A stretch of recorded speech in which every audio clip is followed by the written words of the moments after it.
Milwaukee Bucks nakaangat na sa ikalimang pwesto sa standing ng Eastern Conference at Los Angeles Lakers.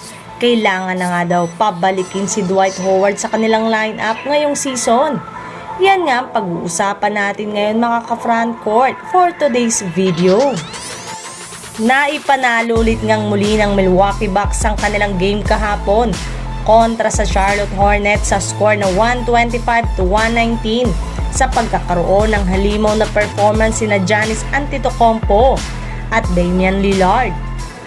Kaya dahil nga sa pagkapanalo lang ito ay umabot nga sa 4 games ang kanilang win streak at tumaas na rin naman nga sa 8 wins at 9 losses ang kanilang record sa standing bilang ika-top 5 sa Eastern Conference. Simula nga sa pagiging kulelat ng Bucks noong nakaraang linggo ay umangat na nga sila sa ikalimang pwesto dahil sa pagganda ng performance sa kanilang players. At base nga sa mga fans, hindi lang naman nga ang pag-step up ng manlalaro ng Bucks ang rason bakit sila nakakuha ng 4-0 na record.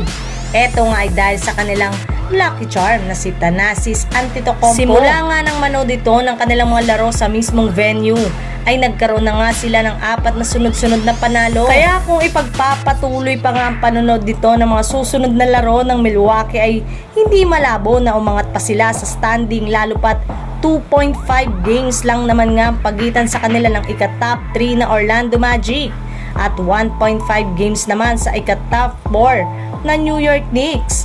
Samantala, sa pagkatalo nga ng Los Angeles Lakers laban sa Denver Nuggets, ay marami nga ang nakapansin sa mahinang laro ni Anthony Davis sa kabila ng kanyang reputasyon bilang isa sa pinakamahusay na big man sa liga. Nagtala lamang siya ng 14 points sa buong laban. Hindi nga daw ito umubra kay Nikola Jokic na nagpakitang gilas muli at nagdomina sa laro na outscore ni Jokic si Davis at naging malaking hamon para sa Lakers ang depensa. Siya lalo na sa ilalim ng basket dahil dito maraming fans ang nagbungkahing ibalik si Dwight Howard sa Lakers. Rooster na siyang free agent ngayon at maaaring magbigay ng mas malalim na frontcourt para sa koponan.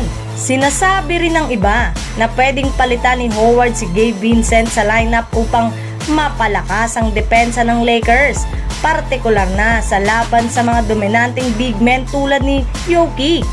Matatandaan na noong 2020 playoffs si Dwight Howard ang pangunahing defender ni Jokic.